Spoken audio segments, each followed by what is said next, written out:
Raseinių miestas gali džiūgauti.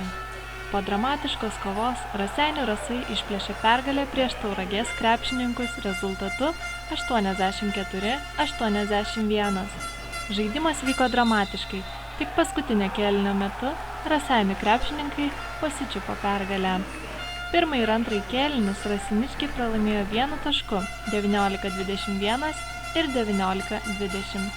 Trečias ir ketvirtas sekėsi jau geriau ir baigėsi pergalė 21-20 ir 25-20.